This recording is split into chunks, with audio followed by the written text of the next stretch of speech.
alone. Don't do things you shouldn't. Miss me when I. Gigi, with your sons being athletes, did you have to haul them around all over the place all the time? Oh my gosh, it was they had football games that we were big on football. So they had football games in this place and they're always super far away and really early in the morning. But it was fun. It was fun. I mean, these travel sports for these kids has just gotten smooth ass out of hand. It's like, if you don't drive your kid to Arizona this Saturday, he will not go pro. And then your kid's like, I want to go pro. You got to drive me to Arizona. I'm like, dude, I'm not taking you across town. Shut up. Football season is in the fall. It is not a year-round sport. Just because they came up with this way to make money on your little ass called 7-on-7 doesn't mean that I've got to dedicate my life to it. You're not a good dad. Mm-hmm. Oh, no. Yeah, I'm fine. But my God, did your kids do 7-on-7? No, they just did the regular football. So, I mean, that's but a you lot. have people who move. Oh, yeah. Absolutely. Yeah. Little homie's at a football camp today. He's staying with his sister in college. It's at her school. She's at SMU.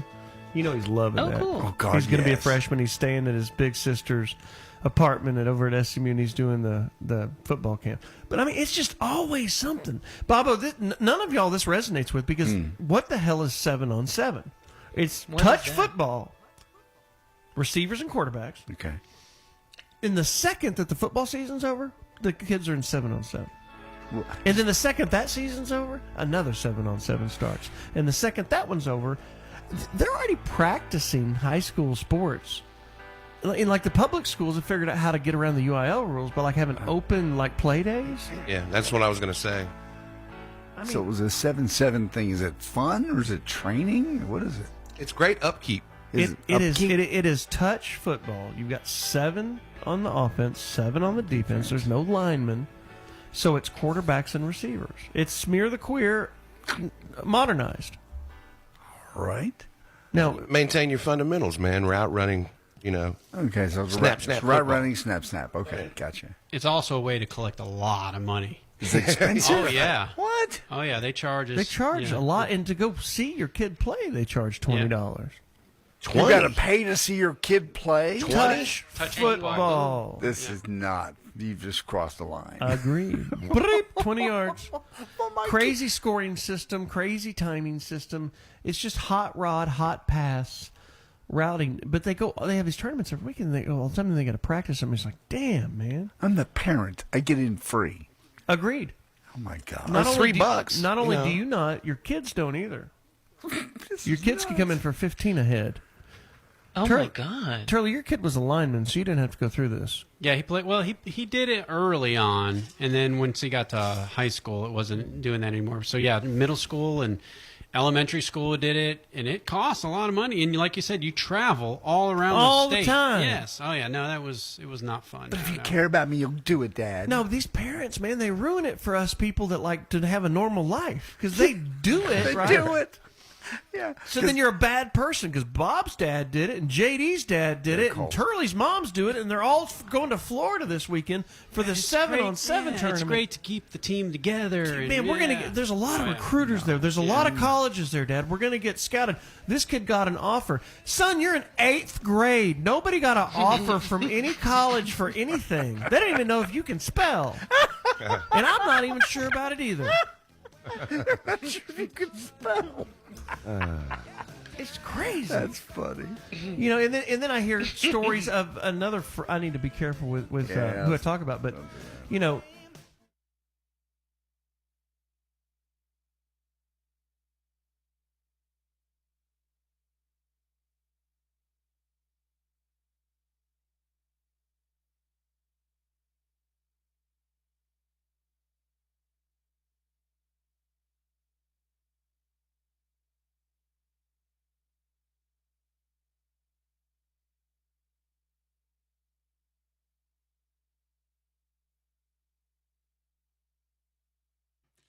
ESPN Radio 97.5 and 92.5 is the bullpen here with the producers of ESPN Radio. It's me, Brian McDonald, found on X at Sag by BMAC. With me as always, Sean Mapes, found on X at Sean A. Mapes. And behind the glass this week, our man Cam Smith, found on X at Clutch City Cam.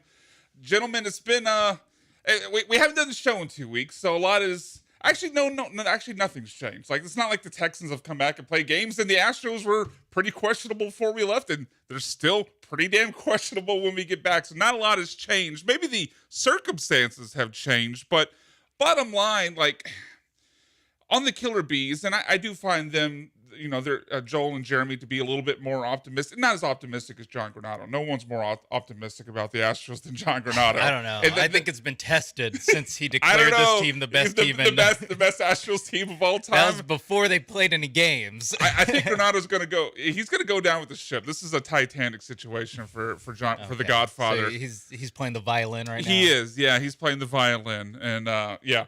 But I think second and third amongst the personalities here would be Jeremy and Joel. And they've been pretty optimistic to the point where the Astros won the last game in the Mariners series. Like, you know what? I could see them, making the path and still making the playoffs. And then Jeremy posed a question during the Killer Bees, I guess it was Thursday. He's like, do you think the Astros will make the playoffs? They both said yes. I don't understand why. And I said no. They called me pessimistic, and the Astros immediately went out and lost the next game 6-1 to the Minnesota Twins. So there we go. Look, I don't know where you're at with the. I mean, right now, if you haven't looked at the standings page, not you, Sean, but everyone else listening, they're 8 games under 500, 6.5 back in the AL West, and 7.5 back for the last wild card spot. Look, you can argue, certain things like. Guys like Alex Bregman would probably trend towards their career numbers over the second half of the season and start to hit a little bit better. You could argue their pitching is going to get healthier. But overall, I just don't trust this team until they actually consistently beat good teams. I heard this on Thursday, and I don't have the exact record in front of me, but they were something like 6-22 against teams above 500. I think that's the record. Is that the exact record? Or, I mean, it changed it's in the last 2 Oh, years. yeah, because they would have lost to the Twins. So, yeah. You're right. They beat the They're Mariners. 7-23 now. Right, exactly. Against teams over 500. That's the worst mark in all of baseball. Name a baseball team. Is it really? See, I didn't know that part of it. Yeah, name a baseball team. They have a better record against teams above 500. I would have guessed like the White Sox were beneath them. I think the White Sox are beneath them overall, but they are overall, but not against teams above 500. No. Yeah, I don't trust them. Like, I don't know what. Look, I get the optimism, and for the reasons I laid out, the offense can't be this inconsistent all year. They had a stretch of 7 straight games where they only scored 1 run or a run in 1 inning of the game. The pitching could get healthier and continue to trend up. But until they actually start to prove it on the field by beating good teams, why would I ever trust them? No, I'm in the same spot as you, where we're getting to the point where, yes, there's still a lot of games left, but there's still 60 games where the Astros played like a team that's 8 games under 500. Like they've shown that's who they are. For now, we're getting close to half the season. That's what they have been. So you, at some point, a turnaround needs to come and needs to be sustained at some point against teams that aren't the A's and Angels, and that's when I'll start. That's when I can join the Killer Bees on this team will make the playoffs. But they need to play like a playoff team for me to believe that. I think another concerning thing is at least in years past when they've struggled, they've still been able to beat good teams. It's been teams that suck that they struggle against, and this year it's the complete opposite. And it just. Each month just seems to have its own negative thing. The first month, really hard schedule against good teams, didn't do well. Now they're going into a stretch where they play an easier schedule, but they don't have a break, a day off for like an entire month. So it just seems like things just keep adding on to this team. And I mean, I know we have 2/3 of the season left, but when you're 8.5 games behind in a weak division right now, like that just doesn't look good to me. And while I agree with what Cam said there, I think it's important to say, tough schedule, not having a day off. That's things that this Astros dynastic run, the teams during this dynastic run of the Astros have dealt with every single year. Like the 2017, 2019, a lot of these teams that were a part of this dynasty going back to 2017, they dealt with, months where they had 1 day off. They dealt with tough stretches of schedule. It's not like this is something they haven't handled before. This team just isn't as good as those other teams, and they're not as equipped to handle those issues. Yeah, and the thing with how you said 6.5 back in the division? Yeah, 6.5 back in the division, 7.5 back in the wild card. And they're not back because the Seattle Mariners are playing way above their heads. They're under because they suck. They're 6.5 back because they are playing like a bad baseball team right now. If the Mariners are 32-27 right now, if the Astros had that record, we'd still be like, ugh. Yeah. We were like, what's wrong with this team? We would call them mid. We would say they're underperforming, and that would be what the record of the Mariners that leads the division. So, yeah, I don't buy it. Like I don't buy that they're suddenly going to snap their fingers in. Like you could talk about schedule, like, well, they just need to face some weaker teams. They are the weaker team right now. Like it was so weird about it. It's like it was 723 against teams above 500. 2 of those wins were not that long ago in a series win against the Cleveland Guardians, who have the best record of the American League. It's just such a Jekyll and Hyde team that I can't get a good feel for, other than they're probably going to disappoint. I don't know how they're going to disappoint me, but they're going to find a way to disappoint me. Yeah, and you look at the record, or you look at their schedule, and you look for teams that could be, not just soft easy touches. Yeah, soft touches. And you look at Cam liked that term. That's what she said. Yeah. And you look at these teams and you're like, oh, good. They have the Cardinals coming up. And you look at the Cardinals record, they're 27-28. They have a better record than the Houston Astros do. Like you look at the schedule looking for easy games, and unless they're the Angels or the A's, and luckily they played the White Sox later in the month, you don't really have any easy touches. They're all very hard touches, or at the very least, they're teams that you view as worse than you, but on the field, they have been better than the Astros thus far in the season. So the win against the Mariners on Thursday, yeah. Listen, good win. Really needed the win. They also needed to win one of the other games in that series for us to feel good. So at some point, they need. We just keep talking. We started the segment talking about it. We just keep repeating ourselves. They need to play like a team that is going to win the division for some stretch of games before I believe that they can win this division. Yeah, like I don't remember exactly what part of May this was, but when they started to get to, because I think we were all pointing towards like hey, they were facing the Yankees and all these really tough teams on the Royals and all these tough teams in the schedule. But look at one point they had 9 of their next 12 against the A's and the Angels. And I think the other 3 games were the Brewers. Yeah, they had a stretch where it was 3 against Detroit, 4 against Oakland, right, and they won 3 against Milwaukee, and then they lost the series against the Angels, won 2 out of 3 against the A's. So when they went into that stretch, and when we were looking ahead to like, hey, things, brighter days are ahead. Things are going to get a lot better because of this easy schedule. They went into that, I'm pretty sure, about 10 games under 500. You go through that easy stretch that was supposed to write the season, and you're 8 games under 500. Okay, an improvement, but you can't come out of the stretch of games that's supposed to turn around your season and be marginally better by 2 games, and you're still 8 under. Yeah, it's just when I say you can't do that and then sell me on optimism. Exactly, and it would be one thing if they weren't losing the way that they're losing too. We're looking at I'll just keep going backwards in games. Last night they scored 1. They won against Seattle, scoring 4. They lost, scoring 1, 2, 2. They scored 5 against the A's. They lost, scoring 1 against the A's. So this team, the theory of this team, at least, especially with the starting pitching injuries that they have, is that the offense will be the team that will be the part of the team that lifts this team up to wins, and then the bullpen, who have stepped up in this stretch, they have been better than they were. Than Presley, they've been really April. Good. Yes, and Presley was good Thursday. And so that is how this team should be going about wins, but the way they're doing it is backwards, and they're losing because they keep getting good starting performances out of the Arrighettis and Arrighetti was great on yeah. Thursday. And Hunter Brown's been good for what 3 of his last 4 starts. He just hasn't gotten any run support. Right. Yeah, he started a game where he lost 2-1, and then he started another game. I think they lost 2-1 again. Like those are the 2 losses that Hunter Brown's taken this last 2 starts that he's been out there. So at a certain point, you have to look at it.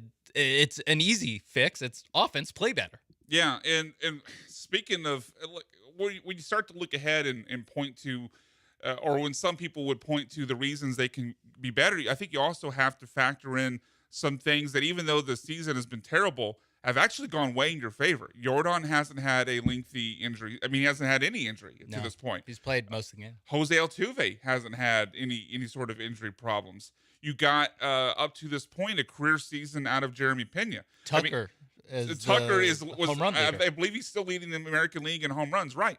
So you have all these things that are going well beyond what anyone would have expected. You would figure over, like Tucker at one point was on pace. This is not that long ago. Within the last week or so, he was on pace for like 52 home runs. He's not going to hit 52 home runs. His career best, I believe, is 30, 32. I mean, maybe he could hit 40, but you have to expect. And Jeremy Pena, I think, was hitting for a long period of time, like close to 330. Yeah. You have to figure some of these things: Tucker's power, Pena's batting average, the health of Jordan Altuve. Those things aren't going to continue to outperform expectation that much over the full course of the season. So even if you get guys back and those start to play better, you're going to start to then lose some of those other things that were outperforming expectation. Yeah, the idea that there's going to be a bounce back because, look at the back of the baseball card, or you could dress it up however you want, but essentially it's look at the back of the baseball card. Right. And you have to then take into account, well, yeah, look at the back of the baseball card for Pena, for Tucker, that you're not just going to all the regression back to the mean isn't only going to be positive regression. You're going to get negative regression from the guys who have actually played well thus far. I mean, it wasn't a terrible start for Blanco No. last night. It was 2 bad innings, really. Yeah. And that is a regression to the mean because coming into the game, he had a 190 ERA. I didn't even mention Blanco's name. Blanco, great job pointing out, Sean. Blanco is going to fall back to probably a mid-3 ERA. He's not going to pitch the full season as a Cy Young guy. He's just not. No. So anyway, let's carry this conversation over to the other side of the break. We'll spend one more segment on the Astros, then finish up the hour with the Texans, talk about Nico's contract extension, a few other things with them, and we'll have some fun next hour, of course, with Mount Rushmore. And we haven't done this before. It's a bit radio hacky, but it's June 1st. It's summer now, so we're going to do some Would You Rather because I don't want to talk sports for 2 hours. So that and more when the Bullpen returns on ESPN Radio 97.5 and 92.5.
You're listening to the Bullpen on ESPN 97.5 and 92.5. ESPN Radio 97.5, 92.5. It's the Bullpen here with me, Brian McDonald, Sean Mapes, and our man, Cam Smith behind the glass. If you want to join in the conversation, you can text us. You can call us on the HRMP listener line at 713-780-3776. Obviously, we'll take your thoughts on the Astros, the Texans, anything else you got in mind. Again, text or call the HRMP listener line at 713-780-3776. So we spent the last segment talking, Sean, about why we didn't trust the Astros to turn around or buy into some of the optimism that some people here at the station are pushing for the team. But let's briefly try to spin it positively. Let's for a moment swim out of the or swim past the anger sharks and over to the Sea of Tranquility. Doggy paddle, if you will. Thank you, Sean. And I want to ask, and Cam weigh on this as well. If you do have a reason for hope with the Houston Astros being able to turn it around and make the playoffs, what would that reason of hope be? it would be a stretch where the top of the lineup plays like we expect them to play. That would be it. Is if they, and this is where we kind of talked about it last segment, the kind of push and pull of regression to the mean. Well, if they keep pitching the way that they're pitching, if they keep getting starting performances from Ronel Blanco and from Hunter Brown and Spencer Arrighetti, not to mention Verlander, who seems to be dialing it in pretty well too. Been great, yeah. If they get those starting, I mean, really, if they get the starting pitching performance they got in the series against the Mariners, but they just score 4 runs every game, they sweep, and I think they tie one of them. But that is all they need, is just the Altuve and Tucker, kind of exempt from this, but Tucker, Jordan's got to get it going. Yeah. Just those 3 need to not just start to get clicking, but all click at the same time. Yeah, I mean, to piggyback with that, Jordan and Bregman got to get it going. You got to get your starting pitching healthy. I know that the replacements are starting to do really well, but I would feel much better when Javier, Akiti, and Garcia are back. And then you also have to get Abreu out of here. Yeah, I mean, unfortunately, I think the news is not going to be good on Urquidy, and I don't think it's going to be good on Javier. I don't know if you saw, because there was supposed to be an update yesterday on the status of Javier and Urquidy. That was what we were told was going to happen, and then Dana Brown declined to comment on it. And then when asked, "Is there or is it the not UCL? UCL. It is UCL. Tommy John. Yeah, is their UCL intact?" He declined to comment on that as well. It said he was giving them some space and time. Yeah, that doesn't sound. No. You don't give someone space and time and then say no comment on the UCL because everything's fine. And then 15-day DL. They'll be back. They'll be back at the end of the month. I would expect Javier and Urquidy are going to miss the rest of the season. But as you mentioned, you know, fingers crossed. Yeah. Knock on wood. Maybe you get Luis Garcia, who pitched I don't know if it was a simulated game or a bullpen session, but he pitched at Minute Maid Park, I believe yesterday or the day before. And then we'll see with Lance McCullers. Maybe we get to July. But even without them, Sean, you mentioned it. I mean, Verlander's pitching like vintage Verlander. Fromber, obviously, up and down, and he starts the day, but you still will get some pretty good performances from Fromber probably half the time. And then guys like Hunter Brown and Spencer Arrighetti have really been trending up. I mean, Arrighetti was great against the Mariners on Thursday. And I would say, like, looking at his game log, has either been good enough or very good in 5 out of his last 6. And Hunter Brown, going back to that disastrous start against Kansas City where he gave up like 9 runs in the first inning, he's only allowed 2 or fewer runs in 5 of his 8 starts since then. So he's certainly started to trend up as well, and unfortunately been on the bad side of some poor run support. So if Arrighetti and Hunter Brown are truly trending up, you pair that with Verlander and Fromber, and then you hopefully get back Luis Garcia and Lance McCullers, and maybe inside the next month or month and a half. I don't think pitching that good should continue to lose at this clip. I don't know if it'll be good enough to overcome 8 games, 8 games under 500 to then get up into a playoff spot. That might be too deep of a hole to dig out of, but they certainly should start playing a whole lot better. When do you think Garcia and McCullers are going to come back? Like, just what's the date that you're using in your brain as like they need to make it to this point? Sean, you very astute observation, because they could turn this 8 games under 500 into 15 before they get back. But I would say Luis Garcia probably around July 1st, and LMJ. Oh my God, I can't believe I'm All-Star break, mid-July? Okay, I'm operating about 3-ish weeks behind. Like my So estimated you time put Louis of Garcia at the date I gave for Lance, and then Lance in August? yes, Okay. yeah. I'm viewing them as trade deadline acquisitions. God, are we gonna have to? Are we gonna have to hear Dana yes, Brown say? I'm saying Oh it my to get God. you ready for it. Shoot me when that happens. Please. I'm just more pessimistic on how It's fair. fast they're going to come back, and that I mean that's not based on. I'm trying. anything. Yeah, and again, in this spot, we're talking about the reasons for optimism. I'm not saying I truly believe. Oh, okay. Yeah. This Okay. is like my. If I'm given the reason for optimism, it's because Yes. the four guys I mentioned, Verlander and Fromber, continue to do what they've done for their career, and then we see the Brown and Arrighetti continue to trend up, and you get those two guys back, and all of a sudden this rotation is starting to look like the rotation you've hoped Yes. for. Minus Christian Javier and Jose Urquidy exploding their arms.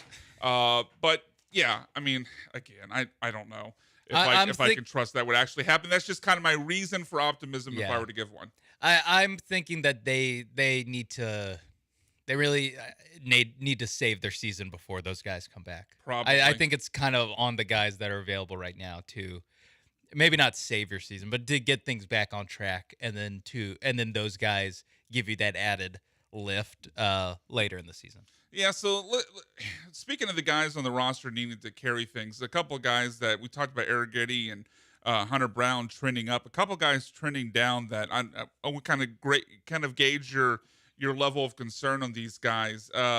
Yanner Diaz has not had the offensive season that I think a lot of Astros fans were hoping for. I mean, he hit 20 home runs last year. I remember, I think Joel Blank on this station was talking about him going up and being like a 30 home run guy. And he wasn't alone in that. That's not to call out Joel. There was a lot of reason for optimism with Yanner Diaz.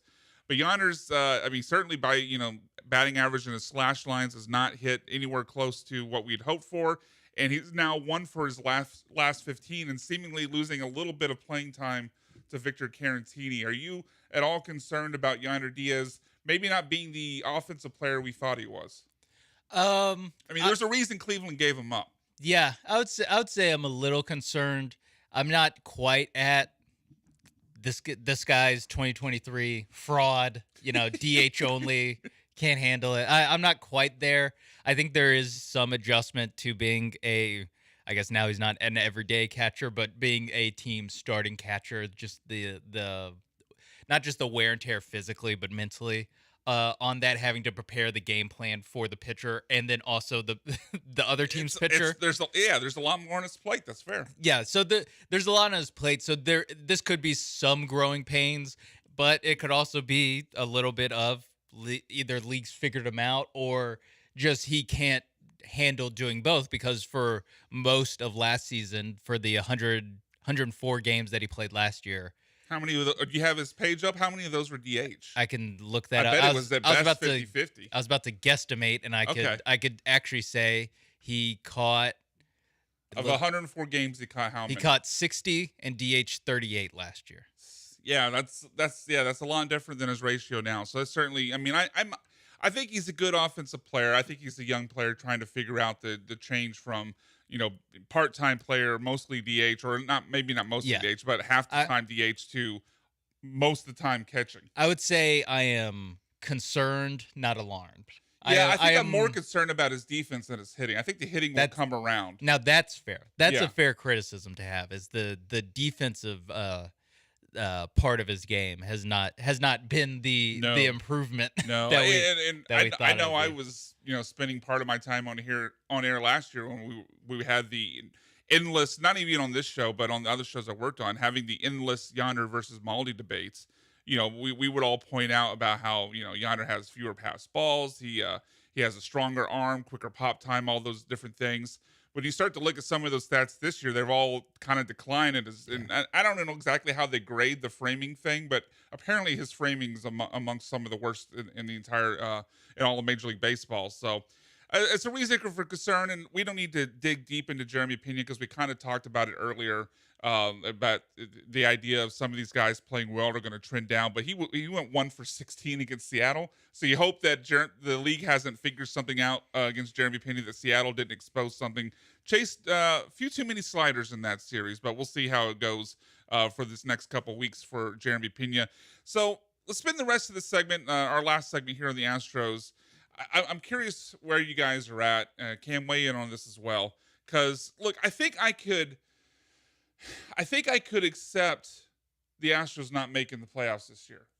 In so much as, like, we were all excited when they made the playoffs in 2015. You have Hank Conger doing the panda thing. You have Colby Rasmus out there looking like the Undertaker. It was a fun time. They missed the playoffs in 2016 and rebound. Like, baseball is baseball. Things happen. You can accept a step back. Problem is, when you have Jeff Bagwell and Reggie Jackson and Jim Crane, seemingly a puppet, and Dana Brown doing their bidding, like, what faith do you, if they do take a step back this year, which it certainly seems well on their way to do. If this is their 2016. Right, exactly. If this is their 2016, do you have any reason to believe, Sean and Cam, that this will actually, they have the guys in charge capable of then turning it back around again? Not in a long-term sense. So the answer is no. I have less faith in the fellowship of mid, as Dell calls them. Wait, who calls them that? Dell. Dell, the fellowship of mid. I like that. I have less confidence in them than Jeff Luhnow. I think that's the James Click too. Safe to say. So I think that it could still be the timeline that we're thinking of before the season, where we thought about, till 2026, 2027-ish is when this run could realistically go on, just by who is still on this roster and who's going to keep playing well until then. So, yeah, I don't think they're going to, rip off another 7 straight ALCSs if they miss the playoffs this year. But I have faith in a short-term bounce back. I don't know. It's hard for me because just some of the moves that they've made the last years with the 59 general managers that they've had, just it doesn't seem like they're addressing what they need to address. And then we're also getting into the time where we have all these players of contracts we have to worry about. Like, what are we going to do with Bregman? We got to have money for Tucker. It just doesn't seem like any of the people in the front office are on the same page about things, which is why I feel like this team is all over the place. And I also don't think there's any faith in the head coach. Like, I don't get the vibe like in years past where players loved Hinch and Dusty. Like, I don't get that sense at all this year. And that, I feel like a part of the reason why the Astros have so much success is because that chemistry and unity in the locker room, and it just seems like it's just kind of fizzled out of the window this year. So I don't really have a whole lot of faith in this team. If they were to miss the playoffs, I guess there's enough talent to where they could bounce back next year, but I don't have a good feeling about it. They got to make some moves. I mean, think about who's making the decisions here, and we're not going to, but you can debate like how much influence and say Jeff Bagwell has. Obviously, the ultimate decision is not with him, but you can debate, how much of an ear he has with Jim Crane. But this is a person in Jeff Bagwell, and this is coming from a fan or from a kid growing up in Deer Park who had his picture taken with Jeff Bagwell when he came and had an appearance at my bank when I was like 8 years old. So I love Jeff Bagwell, okay? I've got the awkward picture to prove it. But this is a man who, after the Astros won the World Series in 2022, through the use of analytics from Luhnow then to Click, told you they're using analytics too much. It just won a World Series, and he's telling you we're using it too much. This is an talent evaluation group that told you Jose Abreu still got it. This is a talent evaluation group that said Rafael Montero is worth the top relief pitcher contract. This is a talent evaluation group that said Michael Brantley is okay to sign and play a full season. He played, a month? So I don't trust that this group, given through trade, given through making draft picks, especially running away from analytics, is going to be the group that can take a team with a poor farm system, aging veterans, and guys on expiring contracts, and take all of those problems and obstacles in their way and be able to turn that into a team that rebounds and gets better. I just don't see it. Yeah, I will say it is a tough sell for Jeff Bagwell to be like, you know what this team had too much of? Analytics. Let's take Too many wins. Let's throw it back to my day when we were when we had When we tipped our cap to the Braves every playoffs, all the every success October. we had. Yeah, and then they really go out and just have like a classic old school Houston Astros offseason where they're like, I don't know, sign Jose Abreu. That is we didn't talk about it enough at the time because I guess the Astros had so much benefit of doubt. That is a very classic 2000s Astros move is to sign the Jose Abreu. I mean, it's obviously the total contract in the years aren't the same, but doesn't that feel? I mean, those mid 2000s Astros that were signing Carlos Lee and Ivan Rodriguez I was gonna say, and Woody Williams. It's like 2007 Miguel Tejada. Yeah, Miguel Tejada, who aged 2 years after they signed them. It is Ed Wade. Yes, you know what? It's yes. the Ed Wade coaching tree. That's what Jeff Bagwell is part of the Ed Wade GM tree. I didn't think I could be more depressed. Sean found a way to do it. All right, I'm done talking about the Astros. Maybe we'll talk about them next week. I don't know. We'll see how it goes. We're going to get to the Texans when we get back. Nico Collins got a big bag of money. We'll talk about that on the bullpen when we get back on ESPN 97.5 and 92.5.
Broadcasting live from the Veritex Community Bank Studios, it's the Bullpen on ESPN 97.5 and 92.5.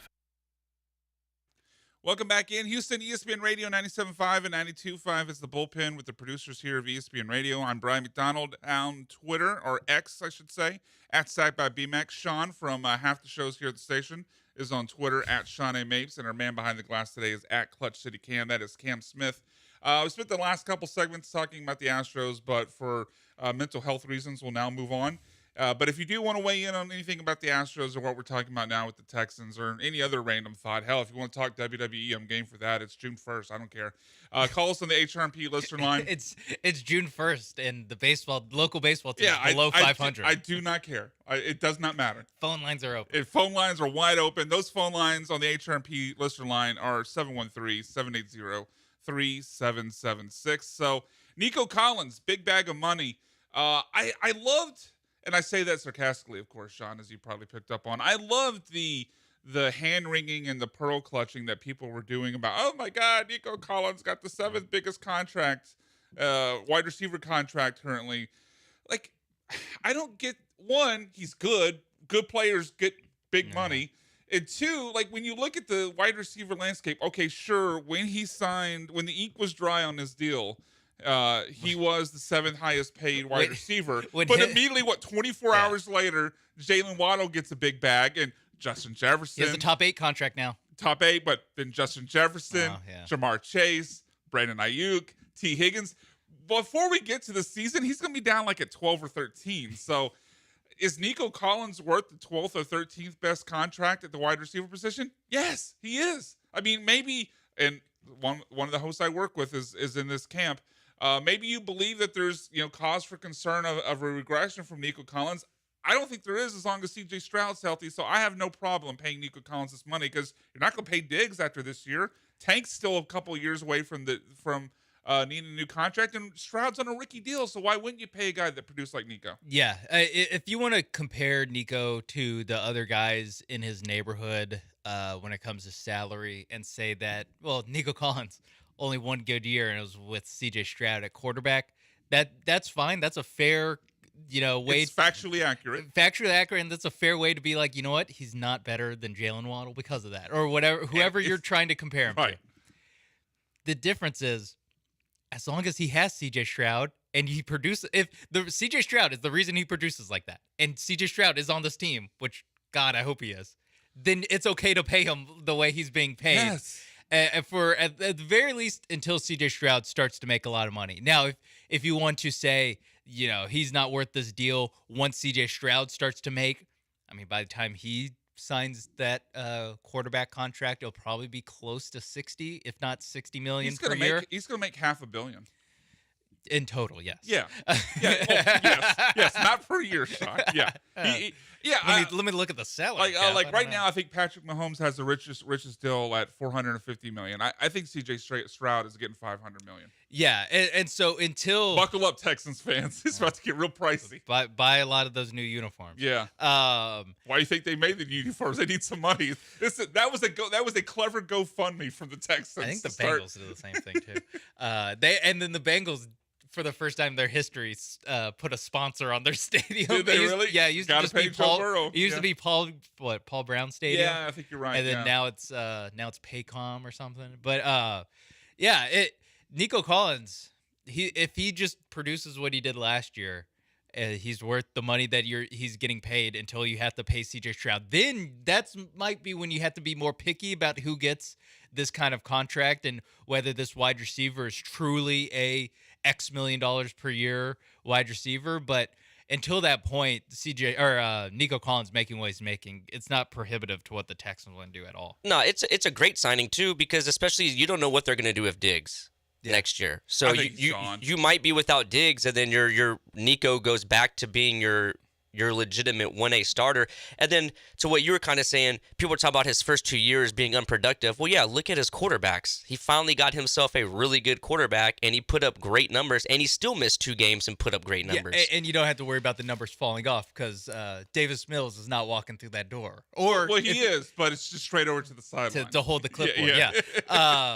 Yeah. And so what you're also guarding yourself against by paying him after his first good year in the NFL is that the price would have gone up if he had a second good year in the NFL. If he's 100% a C.J. Stroud creation, you're going to have to be paying him more, and you're going to have to be paying him later, 1 year into the future, right? Based off of 2 good years versus the 1 good year. So paying him after 1 good year, there is some risk there, but there's also a higher chance that this might be maybe not a steal, but this will be his market. You're paying him his market value as opposed to above his market value if you're paying him after 2 years. I love the point that you made, Sean, about because and people in here and I see it online have made the point of like, oh my, but his first 2 years. What if he's just a product of C.J. Stroud? Well, C.J. Stroud's going to be here. Yeah. So it does. And he's going to be making a third of what he should be making. So if that's the concern, there is no concern because C.J. Stroud's not going anywhere. And as you mentioned, like, because I keep hearing people say, like, well, let's see it 1 more year and then you pay him. Well, not only is it going to cost you, as you said, as you laid out, it's going to cost you more money because Jefferson and Ayuk and Jamar Chase, all those guys. Yeah, the comparison will go up. Yeah. Like the which contracts for him to be in the top 10 that he's being compared to are going to go up, so the price is going to go up. And as you said, like the timing of this is so important because you want to get out of this Nico deal potentially before you have to pay Stroud. So if you wait a year, now you're moving that contract into CJ Stroud gets 500 million time, and things are going to get a lot more tight because you're just going to have to pay. Will Anderson Jr.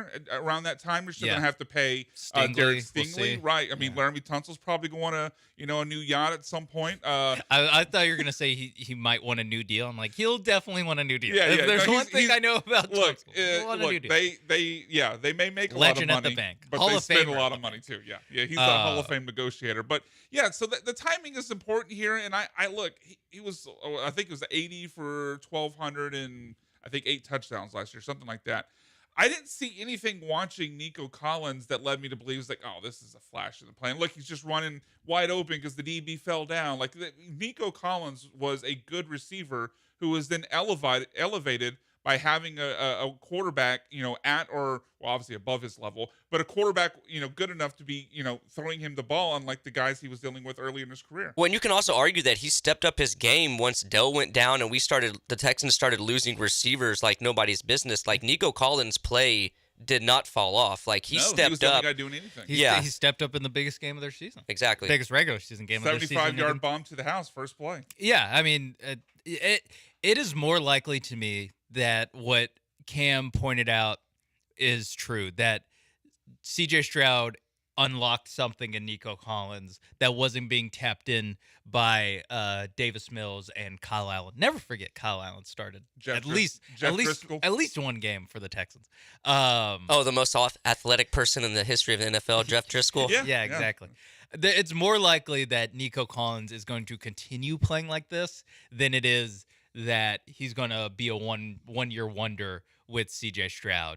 Wait, on top of that, when aren't they supposed to be talking about an 18-game season? So if you can even look at that as an even more of a positive. You're signing this guy now in a 17-game season when in maybe 2 years you're getting an extra game. There's an added game, and you're not having to pay him extra money on top of that because he's already in a contract. Man, if that's the way it works, the NFLPA needs to get on that.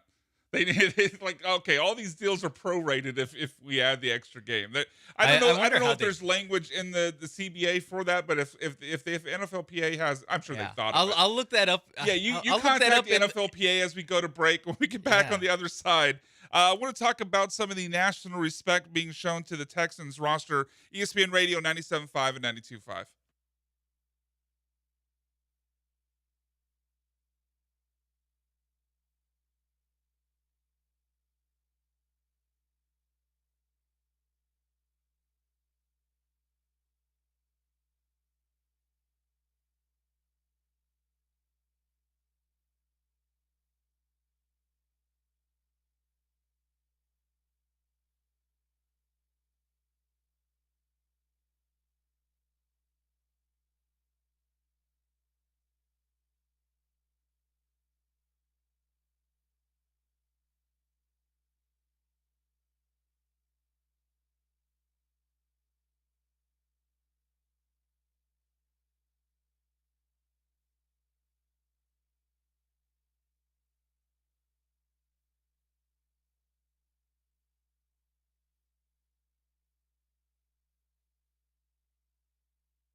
You're back inside the bullpen with the producers of ESPN 97.5 and 92.5.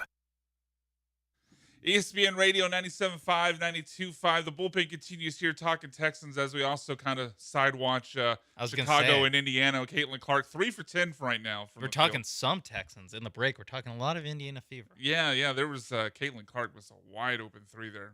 Not a great look. I mean, bust. I'm not going to say it, but I mean, bust. Anyway, 713-780-3776 is the HRP listener line if you want to get in and have any conversation on the Astros or the Texans with us. You could call, you could text. Again, HRP listener line 713-780-3776. So we were talking about Nico Collins last segment and the contract, and I think we're all universally in agreement that it was well worth the investment, and we're all okay with the deal. So moving on to kind of a national look at the Texans, there was something that came out from Pro Football Focus, their roster rankings going into this next season. And I want to see if you guys see this as respect shown to the Texans, or dare I say disrespect, some shade thrown at the Houston Texans. Okay, I like my 2 options. There are 2 options. Yes, this is a choose your own adventure, but it's limited. There's only 2 adventures. Okay, it's very thin. Yeah. Like I don't have the budget for like some grandiose 5 adventure story here. We got 2 adventures. So anyway, PFS roster rankings for this season. Houston Texans not number 1. That goes to the 49ers. Chiefs are number 2. I don't think any surprises so far. Makes sense. Third is the Eagles. I thought a little high, but I mean, they obviously are a very good team despite how they finished last year. Followed by the Jets at 4. That's the first one. That's the first one. That's like, okay, I'm doing the rock eyebrow raise. That's a little concerning here. Ravens 5, sure, that makes sense. Lions 6 also makes sense. Those teams should be ahead of the Eagles and Jets. Yes, exactly. I would definitely put the Ravens and the Lions at 3 and 4 ahead of the Eagles and Jets. Coming in at number 7, your Houston Texans, followed for the rest of the top 10 by the Bengals, the Cowboys, and the Bills, which also, but I'm a little lower on those teams this year. But just first glance, Sean, when you see this list, the Texans ranked 7th behind the teams they're behind. Do you view this as proper respect, or are they too low on the strength of the Texans roster this year? I think it's pretty proper respect, with the caveat that's like maybe the Jets is the one where I'm like Texans should be 6th and not 7th. I mean, their defense is great, but exactly. That's what it is. Like their offensive line, I don't know. I don't trust that Aaron Rodgers is going to be available.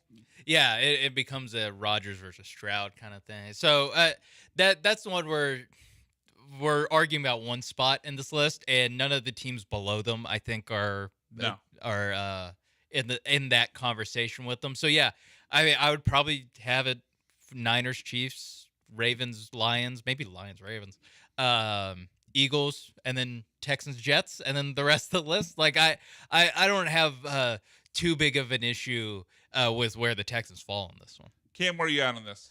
No, I think where they're at is deserving, rightfully so. I'm a little less, or at least more, against the Jets being 4 than I guess. Like I wouldn't even have the Jets top 8 or 9. I mean, they arguably had one of the worst offensive lines. I could be talked into moving the Jets below the Bengals for sure. I mean, especially if we're talking quarterbacks, because quarterback is obviously you're going to weight quarterback more than anything else in the roster. And maybe look, I'm starting to get this sense that even in Houston, where Joe Burrow's not our quarterback, I'm kind of like the lone person carrying the Joe Burrow banner.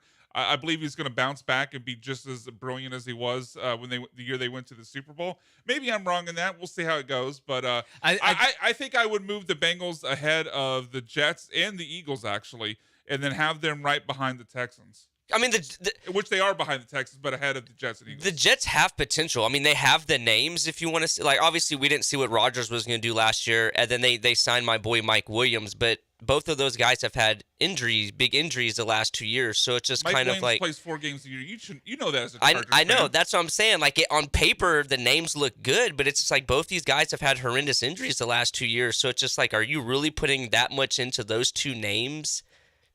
putting Yeah, the Jets at just- number 4? Their defense is great, and Garrett Wilson and Brees Hall are great, but I have questions about Rodgers and Mike Williams, as you pointed out, Cam, and then their offensive line. So I would put the Texans ahead of them. But overall, I think it's mostly fair, but I would move the Texans up a spot. Another kind of national view of the Houston Texans as the bullpen continues. If you have any thoughts on what we're talking about here with the Houston Texans, give us a call on the HRP listener line, 713-780-3776. There's a list here from CBS Sports ranking the running back rooms in the NFL, and they did this in tiers. And for the sake of the conversation, there are 7 tiers total. They have the Houston Texans running back room ranked as 6th in the same tier as the Patriots, Raiders, Bengals, Panthers, and Titans, which is a gross group of running back rooms to be ahead of, or in the same in the neighborhood. Yeah, in the neighborhood of. Only tier below them includes 4 teams: the Broncos, Cowboys, Chargers. Sorry, Cam, and the Giants. So that puts the Texans in the bottom 10 as far as running back room. Like, I mean, I wasn't super high on the Joe Mixon deal, especially. Well, I mean, I didn't care about the 7th round pick they gave up, but having him as your main running back, and I liked it even less when they did the extension with him.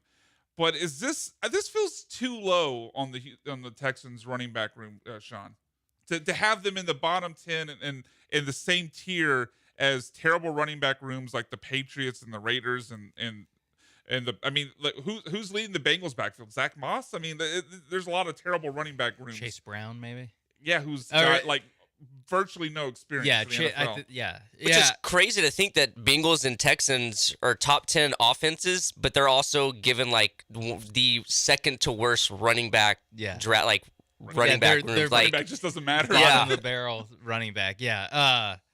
That is interesting. The Bengals and Texans with all these lists and all the like conversation of contenders and stuff, it's always like Bengals, Texans. They're just right next to each other.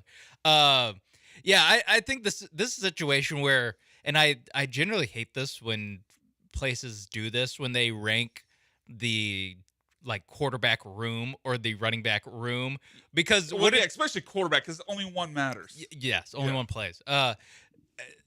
So are we comparing Dameon Pierce to Tajay Spears and Antonio Gibson? That's when this list like this become way less interesting to me, because what we're doing is comparing the backup running backs to all these teams. And I get it. You're going to have a rotation of running backs. Same thing with the Texans have the best wide receiver room in the NFL because their third best receiver is better than the Bengals top 2 receiver, the Dolphins third receiver. It's like, but their top 2 is better. Like I kind of think their top 2 is better. I don't know. It's the same situation here where, like Zamir White is one of the names that gets brought up in this. Hey, don't. No, I have Zamir White. I have Zamir White on my dynasty football team. Don't you dare talk him down. It's like it's gonna be a revelation this year. Is Joe Mixon and Dameon Pierce better than Zamir White and Alexander Madison and Amir Abdullah? It's like, God. what conversation are we having? You know what? You bring up Alexander Madison's name. You point made, Sean. Let's move on. I'm not even mad. You're right. Like I didn't think about that because I mostly think about this from a Joe Mixon lens. But when you bring up the idea of comparing rooms, you're right.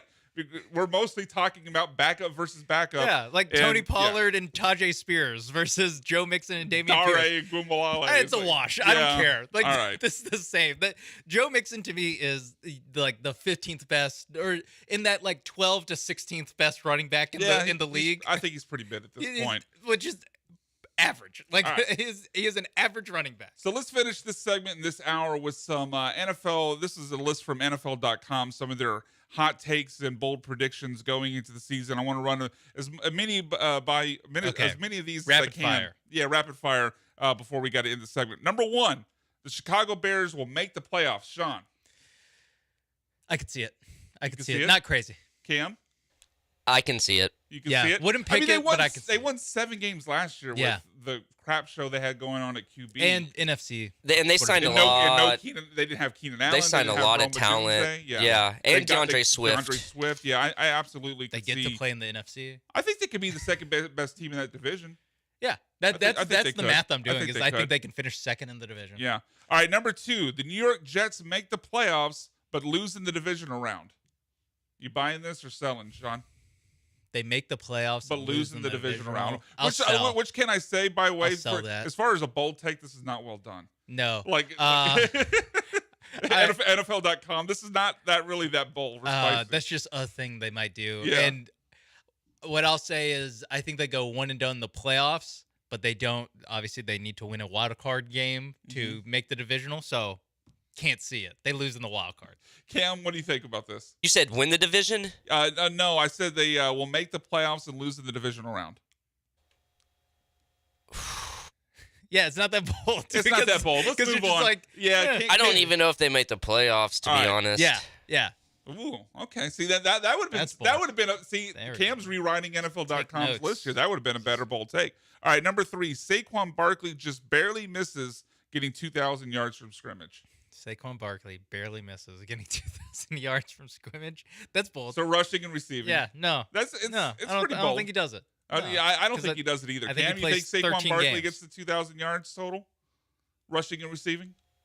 No, they're not going to give him all that money and then overuse him like that. Like I can see like 1,600, but 2,000, no. Yeah, I think he maybe hits like as Cam said. I think 16 is a good number, like 1,100 on the ground, 500, through the air, and that's where he finishes. Yeah, he had 12,000 or 1,200 last year, 1,600, 894 because he got hurt second game of the season. What was his rookie year? 2,000. It was okay. That's the only one. That's the only one that's like the rookie year. It's the only one that's close. Yeah, I don't think it's going to happen. All right, maybe one or two more here. Number 4, the Cowboys will lose This is a big one. The Cowboys will lose the NFC East, make an early playoff exit, fire Mike McCarthy, and hire Bill Belichick. This is not bold. This is not bold. yeah. You agree on all four of those counts. things. Boom, Okay. boom, boom. All right, Cam, where 3 you for at? 3. So lose the NFC East, but early playoff exit, fire Mike McCarthy, hire Bill Belichick. I say yes to all those, but Bill. Oh, okay. Who do you have? Jerry Jones doesn't have time to go with a young offensive coordinator hire. I don't know, but I don't. Vrabel. Ooh, Vrabel's, that's the only other. Vrabel's pretty good. All right, let's do maybe one. Okay, one more. Chiefs will 3-peat. That's bold. Yeah, sure. I mean, all the conviction in the world from Sean Davis. I mean, really, with the Chiefs, if Patrick Mahomes is on the team, what you're saying is they will either lose in the last minute, they'll lose in the overtime of the AFC Championship game, or make the Super Bowl. And now I'm just going coin flip. Do I think they'll make the Super Bowl? Yeah, I think they'll make the Super Bowl, and I think they'll win. I think they'll beat the Detroit Lions in the Super Bowl. As a Chargers fan, I will have apoplexy if they win again. So no. Okay, you know what? I lied. There's gonna be one more because Cam's a Chargers fan. Here we go. Cam, you do this one first. This was number. Yeah, Cam. This is Cam only. Okay, only Cams. Number 10 on this list. Jim Harbaugh poses an immediate challenge to the Chiefs. Cam Smith, the Chargers fan. What do you got? Yes. Oh, okay. Absolutely, I do. Homer Cam. No. He doesn't. No, come. He can win. Hold on, Cam. Sidebar for me and Sean. No, they don't have any chances. No. What are we talking about? Yeah. All right, Cam, you can come back. Look at the receivers. Right. What I miss? Yeah, Mike Williams ain't walking through that door. Literally, because he's limping in because he tears ACL. He's not walking in on crutches through that door. I didn't say win. I said challenge. There is a difference. I think if they can split the season series against the Chiefs, I'll give Jim Harbaugh that. We got some more. Doug. Look, I'm not naive. They're not going to have a better record. They're not going to win that division, but I definitely think that they can split the series. Sniff a wild card. I think they're 1 year away from that. I got to get more than Gus Edwards. Then they're not going to challenge the Chiefs if they're not going to they can't sniff challenge a the wild Chiefs. card. This is competitive. You got to win 8 games at least to sniff a wild card. That's not challenging the Chiefs. Chiefs are going to be 5 games I meant on like an individual game level. Sorry. Overall season? No. Yeah, there we go. Cam's just talking about betting the money line when their 2 games are playing this year. I'll take them plus 12 when they play each other. That's all he's talking about. All right, 1 hour to go on the Bullpen, ESPN Radio 97.5 and 92.5. When we get back, we're going full hack with some Would You Rather, ESPN Radio 97.5 and 92.5.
to the Bullpen on ESPN 97.5 and 92.5.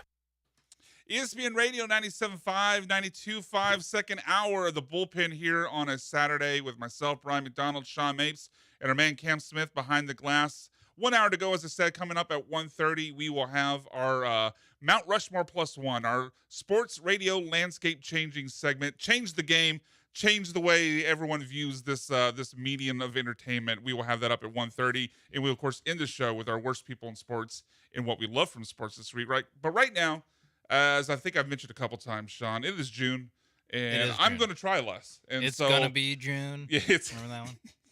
Thank you, Justin. Thank you. And as a part of me trying less, we're going to become super hacky probably over the summer. Become hacky. Good catch. Shannon and I were having a conversation yesterday. We're like, we might start to slide the scale here as the summer goes on from, before we were probably 75% sports and a couple fun segments, but that's probably going to get closer to 50. It's probably going to start to get closer to 50-50 once we get here in the summer, especially if the local baseball team continues to suck. So we're going full hack right here, and I'm gonna play host to Sean and Cam here for some Would You Rather. Throw some questions at these guys and see what they have to say. So Would You Rather question number 1, Sean. Okay. Whenever you meet someone new, would you rather greet them like you're Paul Gallant and have to tell them about all your high school sports accomplishments the moment you meet them? Or 2, whenever they tell you their name, you have to greet them like Joel and say, let's say their name is Jason. What up, Jason? Hey, how you doing? Every time you meet someone new. Which one you taking? What would you rather? I think I would go, Well, both are super awkward. They are. You're probably not talking to this person a lot after this I would hope meeting. neither. But I guess the high school achievements, because I wouldn't go on as long. Wow, shaming yourself in the process. Yeah, it's pretty abbreviated. So yeah, I'll go with you that. Go high school achievements? I'll go with Paul. The Paul style. greeting high school achievements. Cam, where are you at? Probably go that route too, because I feel like I can at least filter it into like, oh, what did you do after college? Oh, this led me to the Astros and radio. So at least there's some sort of a tie-in. Yeah. I think I'd actually go Joel here. It's one. There's a lot of responsibility if you start every conversation or start every new interaction, first impression with that, because now they're going to be like, Brian, life of the party. Should have heard him. See, that's where I was going. Like, so the part of this is some people are going to just take that as being fun. And then other people are going to be so turned off that they don't want to talk to you, and that's fine with me because I don't want to talk to a whole lot of people. That is true. So I think it limits the amount of people I have to interact with, and the people I do interact with, maybe they'll find it to be fun. But then, like, I'm thinking about like the situations and where you're meeting someone new. It's like I don't think I want to set that expectation. I'm that fun of a person. Well, because I'm not. I want to give myself. You only have to do the greeting once. But then they're like, hey, that's the guy who gave me like the basketball in-game entertainment arena big voice treatment when I met him, and I'm just like, because most of the people that I'm picturing this situation being at like some sort of family function, and it's like some cousin's boyfriend or something. Yeah. So now they're just like, yeah, for the rest of this barbecue, that's my guy. And it's like I don't think I want to be that guy. And now you're stuck with him the whole time. And now I'm stuck having to be like the hey, how you doing guy? It's like I don't want to set that expectation. Yeah, I'd rather just bring up like. Again, like what, you're right. Low-level basketball. because doing that could have the same effect as far as limiting the amount of people you have to talk to. Yeah. Because some people are like, also my athletic talk to this guy. My athletic achievements the story I would tell would be me in freshman year of football getting tackled like 3 times, being like, this sucks. I don't want to do this. What position were you? Wide receiver. Wide receiver? Okay. Okay. That sucked. Every time I picked myself up, I was like, I don't want to do that. Doing this at practice? Tapped out. All right. Question number 2. Would you rather have DoorDash completely as it is now, so nothing changes from the way it is now, or you get free DoorDash for life, but you can only order one item? You can order that item as many times as you want, Oh, so one item like ever. Yeah. So One- I open up DoorDash and it's one thing. and not just one restaurant, like let's say you could say it's a specific it's type. It's a quesarito. Right. It's Whataburger number 5. I'll even do it for a meal. I'll expand it to a meal. So you can say like a Whataburger number 5. You can say now it's getting close. a Chipotle burrito with a drink. I mean, I'm not saying you can't have a drink, but Can I access Uber Eats though? Still, well, just no. That's kind of gaming the question Yeah, here. Damn right. it's app delivery. Yeah, just app delivery. I'm using DoorDash as a blanket thing here. So DoorDash as it is now, or any food delivery service, expensive as hell, as it is now, but you can order whatever you want, whenever you want, or you get unlimited free for life, but it's one item. one order. Sorry? Well, it's one specific order. Yeah. One specific Because order. like okay, sure. at one Taco specific Bell, order. you're, okay. you're right. spraying the board. Sure, one specific order. Yeah. Huh. And it's unlimited. It's unlimited just as much free. as you want. You can eat Yeah. it 3 times a day Yeah. if you wanted to. I honestly I don't really get DoorDash and stuff very often. So just being like, actually, so now whenever I want Taco Bell, just be free. Yeah, It can just be free, and I don't have to leave my house. Give me option 2. All right, Cam. Cam, I strike as a foodie here, so I'm interested in what you say. I here. also yes, I could have the diet of a dog and just eat the same thing every day and be fine. I could see. Oh, sorry, Cam. We'll get to you in a second. My wife. Maybe this is for all married people, but I can ask my wife, what she wants to eat, and it'll take 30 minutes to get a direct answer. But I can eat the same thing every day. I do not care. It's hard for me to choose because I have zero interest. Like name a place and like, okay, I'll go get, and wherever we're going, I'll probably be getting the same thing that I get every time I'm there. So Okay. I'm fine with it. Cam, anyway. Cam, what's your answer? this is really tricky because I do DoorDash. Not as much anymore since I moved to Midtown, but at least like once a week. And I order a lot of like Vietnamese food. So I would love to be able to eat like pho and a banh mi and spring rolls for free. But knowing me, after like 3 weeks of eating it every day, I would get tired of it. So I might have to just stick with the original DoorDash. Plus, I already get discounts on it because I'm a member. So yeah. There we go. Fancy Must pants be over nice. here. Must Living be in nice. Midtown, it's spending for the premium DoorDash or Uber Eats over here. All right, we got maybe time for one more, maybe 2 more. We'll see how you go. All right, Sean. Yes. Would you rather have your own personal highway anytime you drive? So whenever you go out to drive, no traffic, your own personal highway. Like I basically have just have an all-time police escort. Yeah, from door to door, no traffic, your own personal highway, or anywhere you go where there would have been a line, no lines for you the rest of your life. Either personal highway everywhere you go when you drive, or no lines ever again. So that could be at a restaurant, that could be at an amusement park, getting into an Astros or a Texans game, any place where there'd be a line, no lines. No line.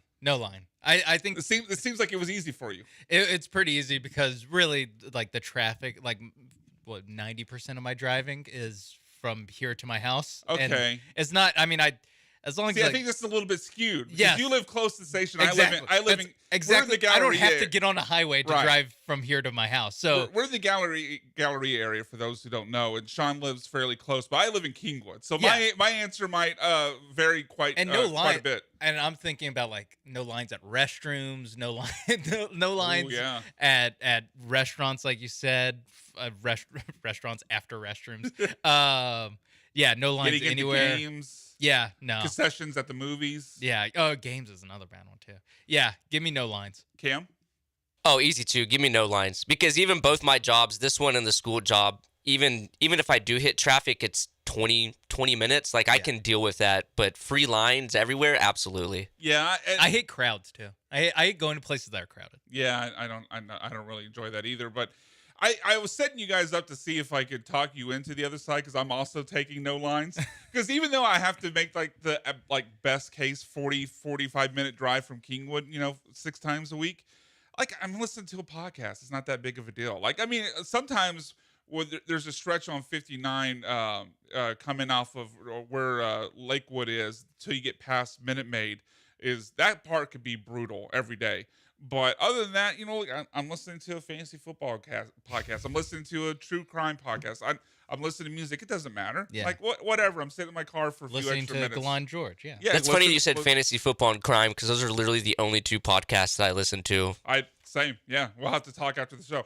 Yeah, because I don't want to give out any free plugs. But yeah, those are pretty much the only things I listen to. So other than Galot and George, obviously. Thank you. And the Del Olalea show, of course. Well, you Did I don't get it leave. right? You don't leave that. You got it right. You don't leave that early though.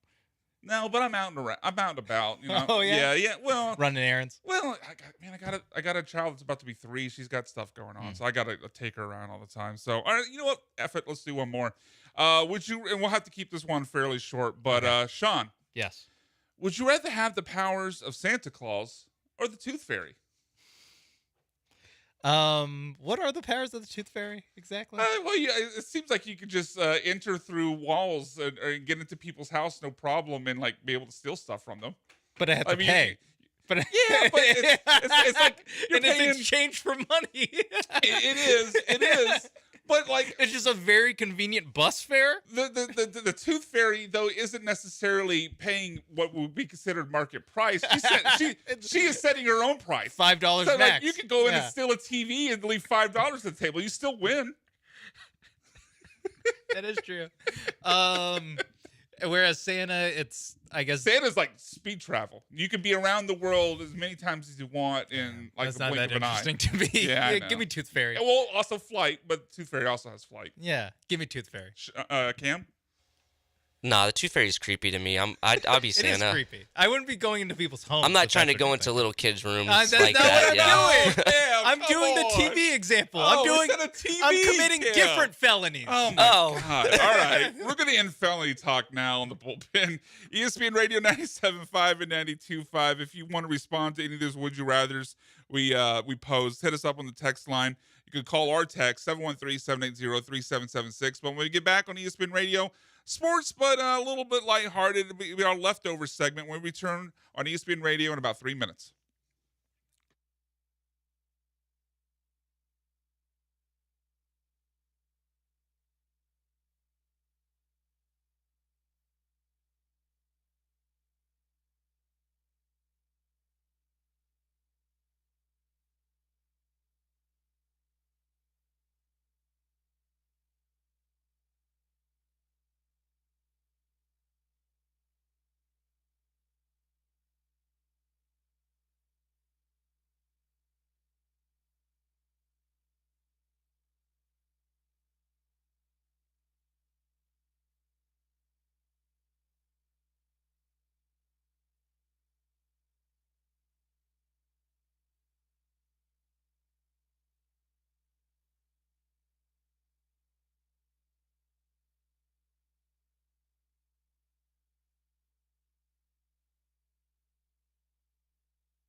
You're listening to the Bullpen on ESPN 97.5 and 92.5. ESPN Radio 97.5, 92.5, talking about the breaks, how dogs are the same as babies. So it's too bad you missed out on that conversation. You wouldn't believe which side of the argument I'm on. Yeah, exactly. All right, we did get a text from, let's see, this is from 4484 weighing in on our last Would You Rather questions. He writes, definitely would rather be Santa. Tooth Fairy works 365 days a year. Santa works one night a year. I'm just getting the powers, not the Yeah, responsibilities. I mean, it's a good point, but we're just talking about the powers here. That is a good point. Yeah, so I mean, if it were to come with the work schedule, I'm definitely taking Santa. And people love Santa. I think Universal. I don't know if I know. I mean, Cam thinks the Tooth Fairy is creepy, so I don't think everyone loves the Tooth Fairy. Tooth Fairy underrated? I do think the Tooth Fairy is creepy. Also, there's multiple horror movies based around the Tooth Fairy. There's horror films with Santa. There's a Billy Bob Thornton bad Santa, but he's not a scary Santa. He's just a drunk one. Violent Night. He murders people. But he murders bad people. He murders bad people. That's Santa a good point. in the Santa Claus, Tim Allen murders Santa and then has That's to true. take up Yeah. his take up the position. Not only does he murder him, he steals his job. Like Yeah. takes his livelihood. Like it's identity theft. Yeah. I mean, not a lot of people are talking about the you identity know what? theft crime Today committed in the Santa Today, Claus. when I woke up, I didn't think I'd be saying Tooth Fairy underrated. Shows up every day. Every day. Not this load No management. days off. Not this No load management days off. garbage No. that Santa Claus is doing. Yeah, Bleak so Santa. anyway, good thought there from 4484. All right, so our leftover segment here, some segments, some sports stuff that not long enough for a full segment, but was fun and we got to fit in. First off, we're going to hear some audio from a Tigers pregame show where if you haven't been paying attention to rookie phenom Paul Skeens, you might not know, but everyone knows because it's all that everyone wants to talk about when he comes to the mound. The fact that he's dating Livy Dunn, the LSU gymnast and star of Instagram. Well, Tigers pregame got a little bit creepy with their commentary about this. Johnny, what you got? I appreciate it, Trev. Just give me a second. Well, what's going on there, man? You looking up Libby Dunn? Is that what you're doing? You're gonna be. She just gained one more follower. On TikTok and IG, I would imagine on X as well. You follow her on all the socials, Johnny? I don't do the TikTok. No, I was following Paul Skeens. She's a pretty good gymnast, national championship gymnast at LSU. Yeah, I know. Continuing on there, so yeah, I know you know. Very You cool. just followed along. Are you interviewing Livy in the stands today? If I see her, I'm going to try to track her down, see if she'll come on Valley Sports with us. Why not, right? Shoot your shot. Shoot your shot, coming from the guy who you know is old because he says, I don't do the TikTok.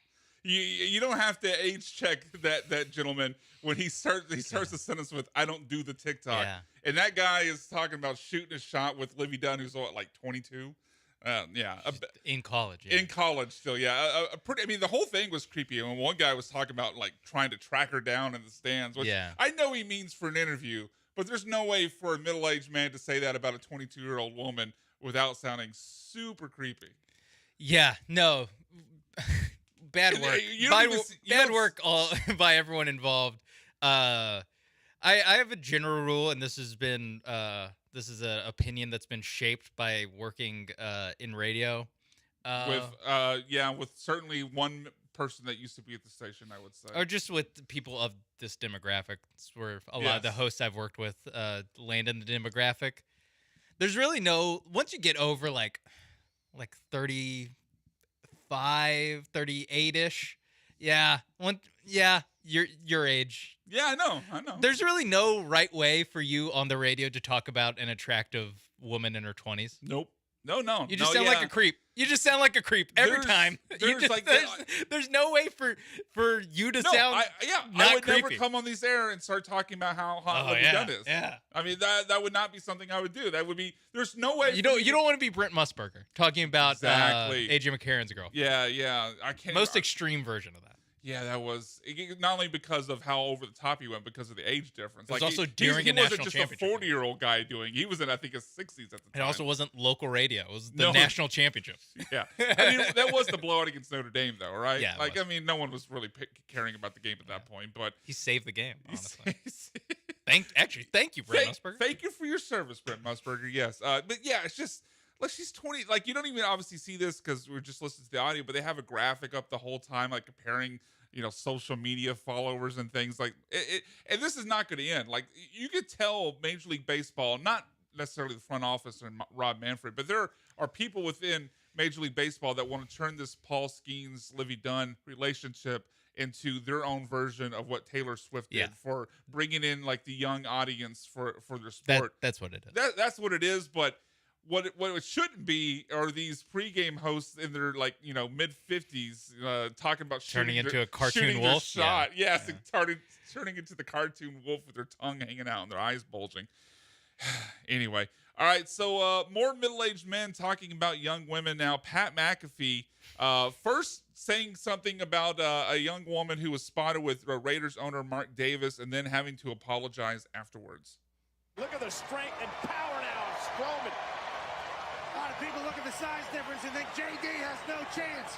Mark Davis is 70 years old and is expecting child with a 26-year-old. Anything is possible in this modern world, but with this big son of a bitch back in the ring, JD's been pooping his trousers. And now JD. Okay, so a lot of what said there. Sure. Yeah. Braun Strowman's a big son of a bitch. Obviously, you look at the size difference between him and JD McDonough. You think to yourself, he's got no shot. So obviously, it's an easy correlation. You can see how my brain goes. Anything's possible. Yeah. Especially with what I just saw reported all over the internet, all over the place, that Mark Davis was expecting child with 26-year-old girlfriend. Turns out that is not the case. All right, Cam, I'm going to make a request. Cut. I want you to play that again, because the transition from him going full shtick, wrestling announcer to comes to my so play it from the start and then cut it off after he says that initial quick 3-second statement when he comes back live after the wrestling call. Look at the strength and power now of Strowman. A lot of people look at the size difference and think JD has no chance. Mark Davis is 70 years old and is expecting child with a 26-year-old. Anything is possible in this modern world, but with this big son of a bitch back in the ring, JD's been pooping his trousers. And now JD. Okay, so a lot of what said there. Sure. Yeah. Braun Strowman's a big. Cut it. That's what I want. To go from JD's pooping his pants to, all right, a lot was said there. You can just feel the regret and the shame of, okay, I went on national TV with a billion-dollar company and talked about a 7-year-old banging someone in their 20s, and then talked about pooping my pants, Braun Strowman being a big son of a bee. It was look, I love Pat McAfee, but that was a rough moment. Yeah, the whiplash was really something where you go to it's not quite the Tom Brenneman statement in the middle. Yeah, deep drive. Yeah, it's not quite that bad, but it is like hearing hearing the courtroom transcription read back to you, where you're just like, I did really say he's a big son of a bitch, and I said to JD McDonough, he pooped his pants. Yeah, I did say that. All right, a lot was said there. Yeah, and I mean that's even not even going to the fact that he was taking away the idea of the 7-year-old impregnating the 26-year-old as a positive in a Kevin Garnett anything is possible moment. I mean, I guess it'd be a positive for Mark Davis, but I mean theoretically, but turns out not true. No. Not true. I know you guys cover this on the Killer G's, but yes. Mark Davis, you are not the father. You are not the father. Joey Gallo is. Is it really? Oh, I was reading reports that it was actually Joey Gallo according to TMZ, it's Joey. Yeah. Gallo. Oh, really? Okay, so and I trust TMZ's reporting. I trust it more than Pat McAfee's on Monday Night Raw. I certainly and Dov Kleiman's, yeah. That fake account. I didn't realize that actually is legit Joey Gallo. Yeah. Okay, good for finally swung and hit something. Cam. All right. I mean, what are we doing? Cam, this is look, I know we didn't have this conversation before you started the show, but this is a respectful show, Cam. Oh yeah, my fault. We don't Sean and I don't consider ourselves as people who take the low road.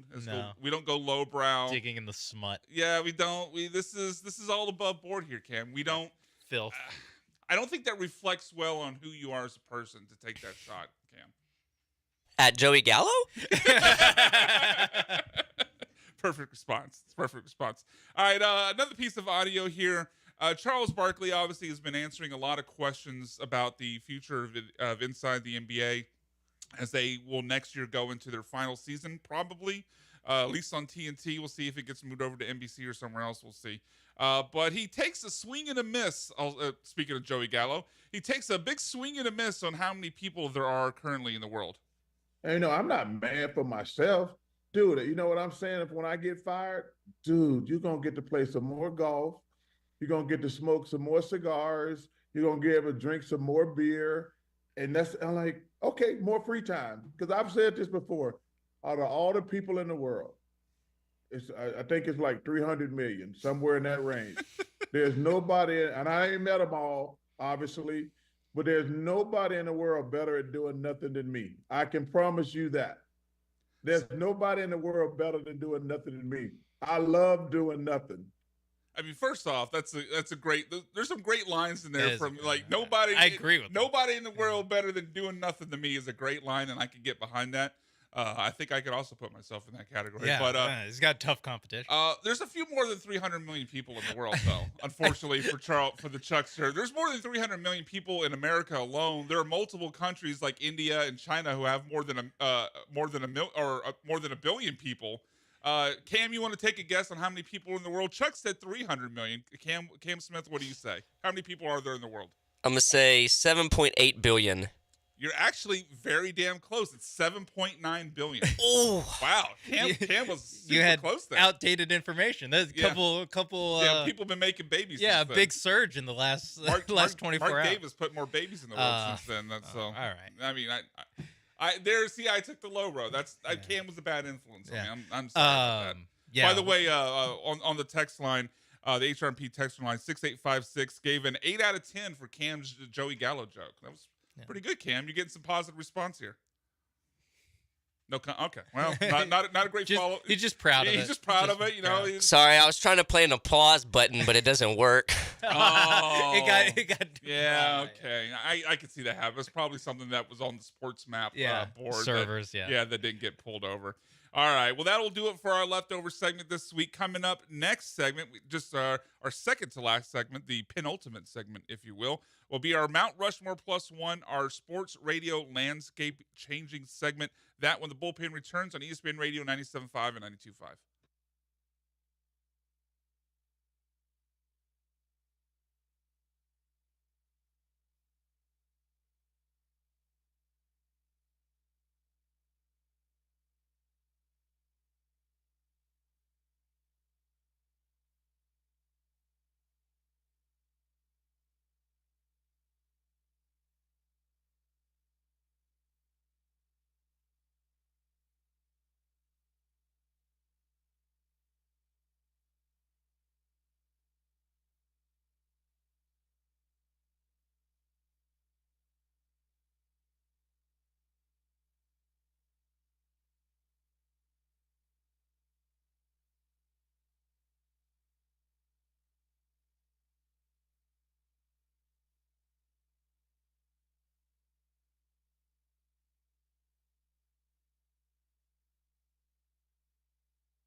It's time, Houston. The best part of your weekend. It's Mount Rushmore Plus One on the Bullpen, the sports radio landscape changing event that has swept the nation, Sean, I would say. Sometimes the Bees claim the America's favorite game to be Who Said It, but game or not, I think America's favorite segment of sports radio is most definitely Mount Rushmore +1. Yeah, we don't do the gimmicky games stuff. No, And it's below us. As we were talking, look, we Wheel were of Death trying to and, explain to young Cam earlier. It's beneath us. It's beneath us. It's beneath as us. titans of the industry. Titans, yes, exactly. You took the words out of my mouth. All right, Mount Rushmore +1. I'm going to go ahead and lead off here. I don't know if mine. I like mine, but I don't think it's the show ending one that should go last. So I will go ahead and go first here. And if you don't know, and I know this because I'm now 40, and so it's my responsibility to know about the weather. You know, when you get old, you're supposed to know. You know, and weather. Tell everybody about. Yeah, it. like Lance likes to tell people about dew points. You know, I'm now entering that age of my life. So because of that, I know that June 1st is the start of hurricane season. Wow, See? really? Yeah, see, Sean, who's 28, did not know that, but me as a 40-year-old man knows June 1st is the official start to hurricane season. Like August. Yeah, no, Cam, did you know that? You're a little bit younger than I am. I did. It is part of my duties as a responsible teacher to know this stuff, so I did actually know that. Not your responsibility on June 1st. No, I work year round. I have to coordinate the summer camp, so gotcha. Okay, all right. So even the bad kids. Even the bad kids. Yeah, Cam's looking out for the bad children, the people that take the low road like him. That's why he's looking out for them. All right. So my Mount Rushmore +1 this week is the best hurricanes. In honor of don't worry. Wow. Don't worry. Am I gonna have to look up casualty counts? Okay, so number one on my Mount Rushmore +1 of the best hurricanes is the hurricane cocktail, which if you haven't had a hurricane cocktail, it's basically just a bunch of crap in a cup. Like it's kind of like a Long Island iced tea where they just triple the amount of liquor, throw a bunch of fruit punch in there, and call it a drink. Yeah. And it's a quick way to have fun pretty quickly. It is a good one. Yeah, hurricane cocktail is Cam, it looks like you've had a few hurricane Yeah, cocktails. well, at first I was getting it mixed up with the hand grenade, but now I know what hurricane you're talking about, Yeah, it was originally invented in New Orleans. I can't remember the guy's name, but John Hurricane, actually.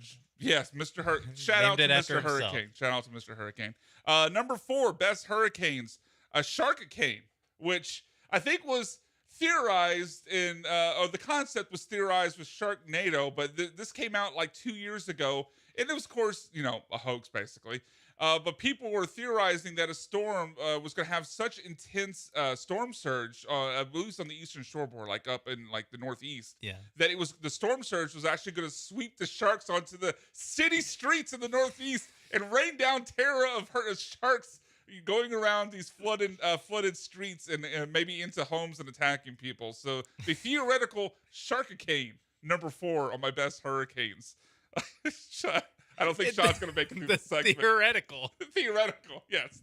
It is still in theory. It's still in the beta testing right now. We're not really sure if it's going to go to market. But, and the beta testing is them using a hurricane with beta fish. Actually, that's exactly. what beta testing. You get it. All right, number 3, the movie The Hurricane from 1999 about the boxer Reuben Hurricane Carter, Denzel Washington. A pretty good movie. If you like boxing movies, it's worth your time. Never seen I know it's 1999, Sean. You were like 2 years old, but never seen it's a. I know you didn't see it. Okay, all right. Cam, have you seen Hurricane? I have. Okay, I have. See. I've seen pretty much every Denzel Washington movie. There we go. So what we learned, Sean's racist. All right, number 2 more to go here on my Mount Rushmore. I love Training Day. King Kong ain't got nothing on me. No. Number 2 on my Mount Rushmore +1 of best hurricanes, Rock You Like a Hurricane by Scorpions. I mean, as a 40-year-old man who was born in the 80s, I mean, it's just if you can't party to, if you don't hear da-da-da, I mean, you got it. Yeah, your head banging instantly. Every day when you turn on your car, it's what's playing on the radio. Yeah. Here I am. Da-da-da-da. That's what happens You the like a hurricane. Yeah. second you turn 40. Yeah, exactly. So Rock You Like a Hurricane by Scorpions, number 2. That leaves one thing left on my best hurricanes list, and I'm going to show a picture of this to Sean.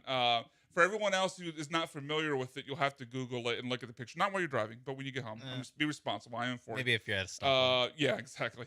But the wrestler Hurricane Helms is the number 1 on my list of best hurricanes. Sean, think for a second before I show you this picture.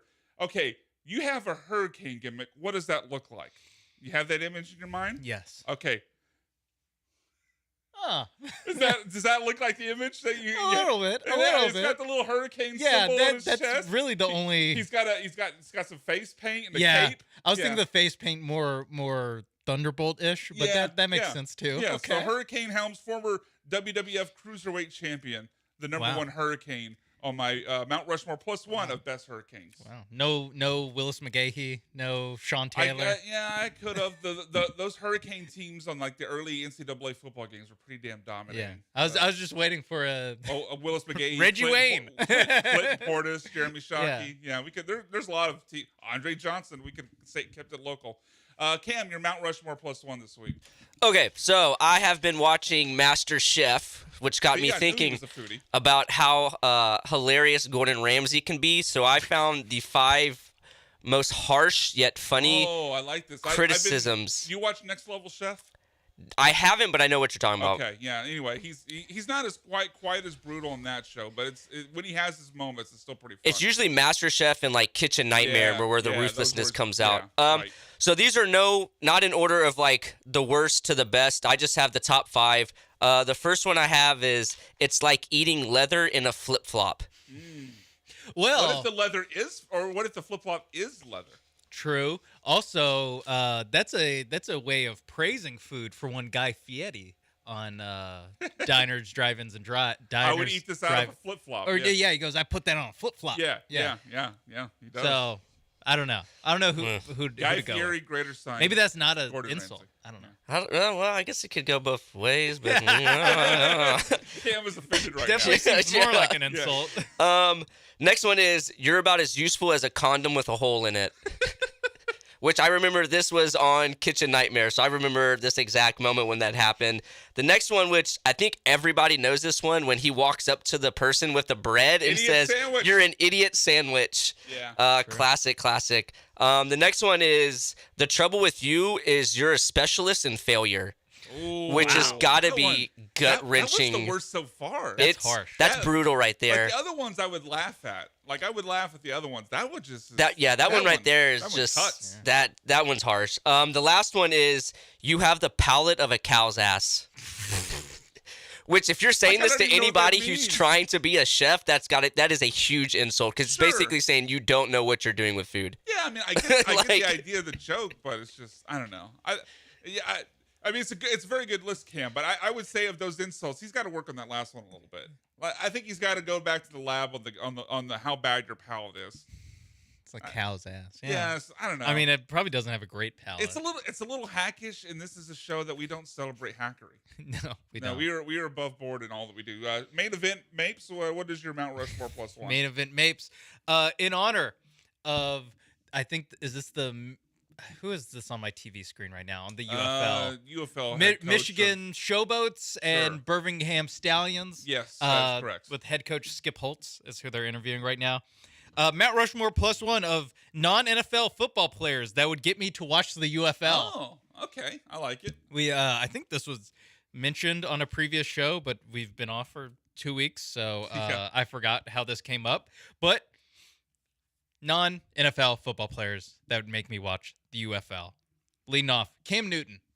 Just putting like a good quarterback in this league, and I'm not sure if Cam Newton's a good NFL quarterback, but I have zero doubt in my mind that he's a good UFL quarterback. I remember, we were talking about like quarterbacks, I think, that we could put on a UFL team that would make us watch. Okay, Yeah. I'm remembering this conversation. Would he get to put a feather in his helmet? Yes. Oh, he should. Yes, he could put the dreads absolutely. outside the holes in his helmet, whatever he wants. His cleats should be like velvet cleats with points.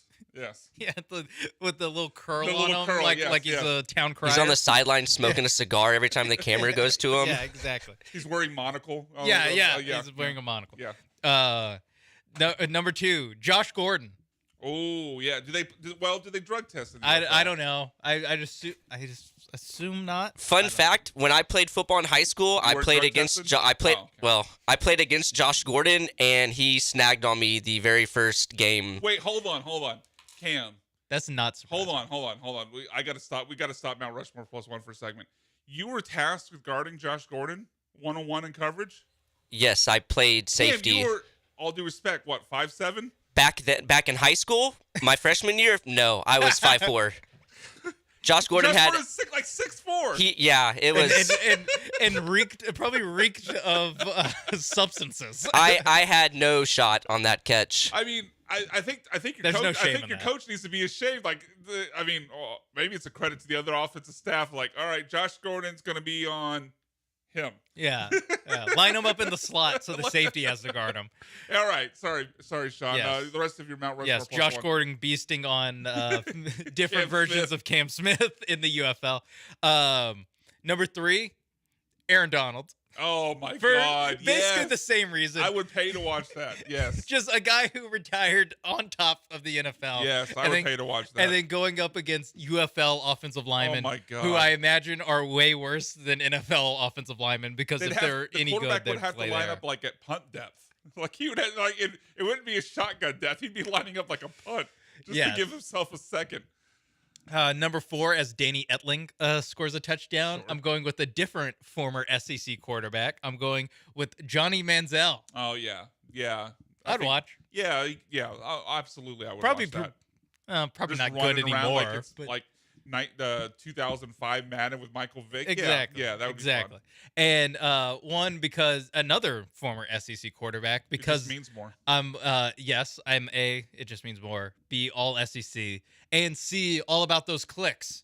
Tim Tebow. I figured that one was coming. Yeah. Okay. Yeah. Imagine him strapping on the chin strap for I don't know, the Birmingham Stallions, Giving a dramatic, bloody speech in the midfield. This is the biggest game of our lives. To a whole bunch Tim of guys Tebow that are would making even- like $50,000 a year to play football. I think Tim Tebow would even play both ways. You could play Like, safety, like maybe linebacker, quarterback linebacker. middle linebacker. Yeah, I could see the that. green dot. I mean, it's UFL. Yeah, I mean, I think you could do that. Yeah, Why not? probably. Yeah, why not? It's all. I mean, look at the stands right now. They can use Tim Tebow playing both ways. Hey, there's a kid with a buffalo wing on his head. He seems very happy about this, but not a lot of people. wow, are just Adrian saying- Martinez. Nebraska. And Kansas State. Yeah, I thought okay. So All right. yeah, you're telling me Cam Newton couldn't play in this Yeah, league? no, he could absolutely play in it right now. I don't think Cam Newton would ever accept that. Yeah, it's probably just not worth his time. So we have a text from 4484 asking a question, critiquing your Mount Rushmore plus one, Sean. Okay. We have the first ever critique of a Yeah. Mount Rushmore plus Okay. one. We're breaking new ground here. No J.J. Watt in the UFL?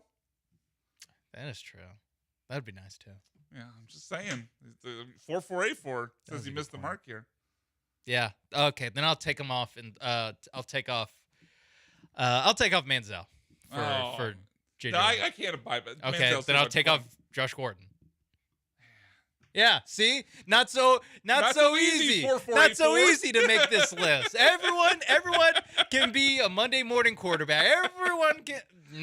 Everyone thinks they can put on the big boy pants, sit at the big chair, and come Nope. up with a great Mount Rushmore Nope. plus one. Until you're in the arena, you don't know. The man in the arena. Yeah, Sean Mapes, the man in the arena. All right, one more segment left here on the Bullpen, ESPN Radio 97.5 and 92.5. When we get back, we will swim with the Anger Sharks with our worst people in sports this week and then finish it up with what we loved in sports this week. We'll be back in 3 minutes.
You're back inside the bullpen with the producers of ESPN 97.5 and 92.5.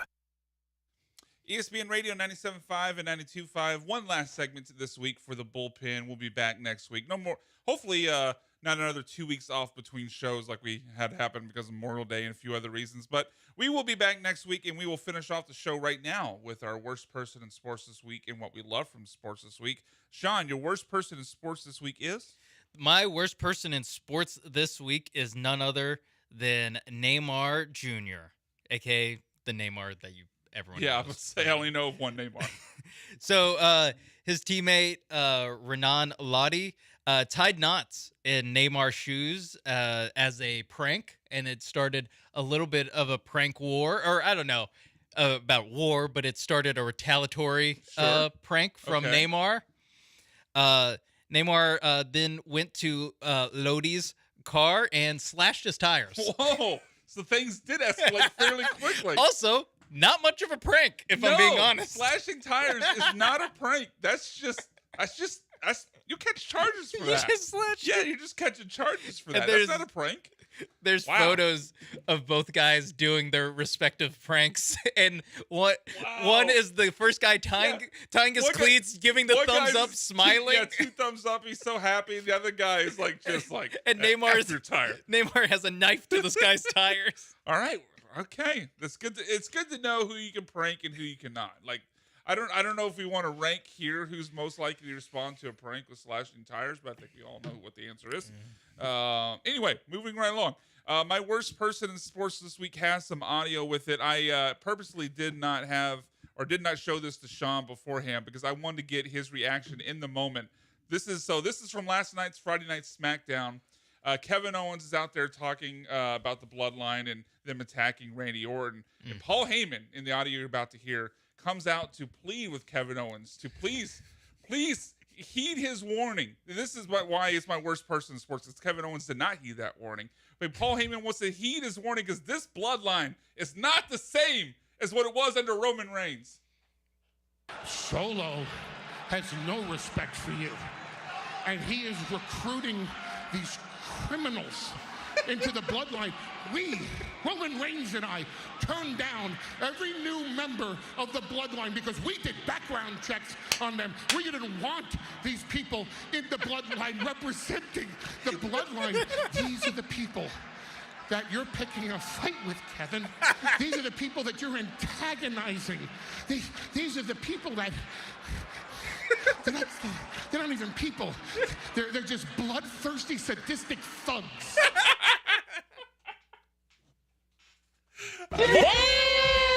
Yeah, I mean, there's a lot to unpack from there. The part in particular I wanted you to hear was the idea. I just love the kayfabe idea that Roman Reigns and Paul Heyman are performing background checks on people they led to the bloodline. And Sean, who makes up members of the bloodline?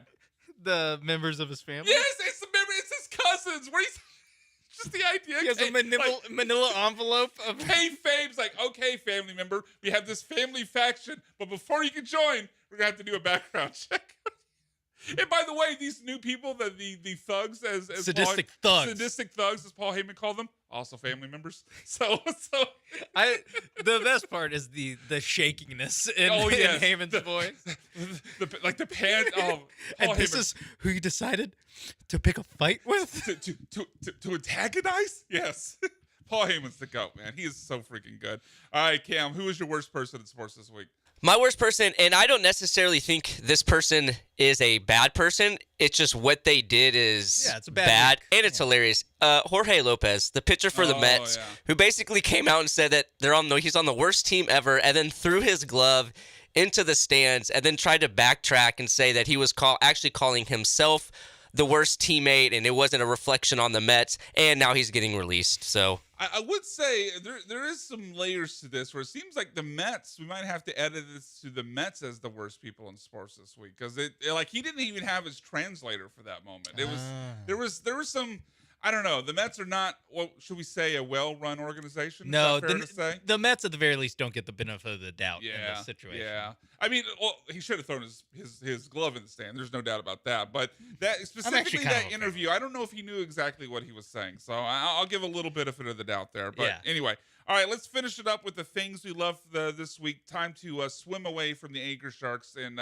doggy paddle or backstroke. I really had to think about him. I was like, don't say back paddle. Don't say back paddle.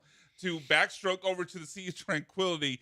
Sean, what did you love from sports this week? The thing I loved in sports this week was EA Sports College Football 24, 25, whatever they found. Yeah, 24, right? Yeah.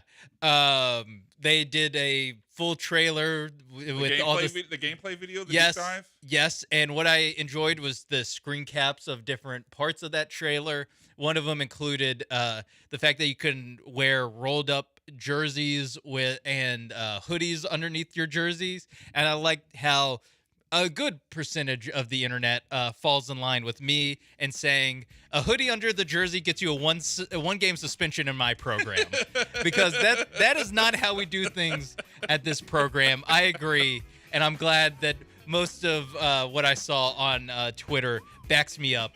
That's not up to the snuff of what we're running. Not in Sean Mapes' program. Nuh-uh. No, Nuh-uh. not at Mapes Tech. Nope. I don't know what you're calling your program there. But all right, quickly, we won't play the audio here because we're running out of time. But the thing I love from sports this week is it's been a fun week that we all got to pile on Angel Hernandez, but it included a clip, and just Google Ozzie Guillen talks about Angel Hernandez. You'll find the clip. But Ozzie Guillen recounted a moment where he got mad a couple of different points with Angel Hernandez, but he tried to call a timeout, and Angel Hernandez insisted that he was calling out somebody from the bullpen. And so Ozzie Guillen went out there and like legit comments like, no, seriously, are you drunk right now? I mean, it's okay. You can tell me if you're drunk right now, but are you drunk right now? I called timeout. I didn't call for someone for the bullpen. So it's been a fun week to bury Angel Hernandez. Cam, we got about 30 seconds. What is your thing you love from sports this week? No, I'm piggybacking off of you. Angel Hernandez retiring was the greatest thing for sports for me. Yeah, that was the gift we all needed this week. All right, that'll do it for the bullpen this week. We will be back next week. So for Cam Smith, for Sean Mapes, I am Brian McDonald. Have a great week in Houston. We'll see you next week.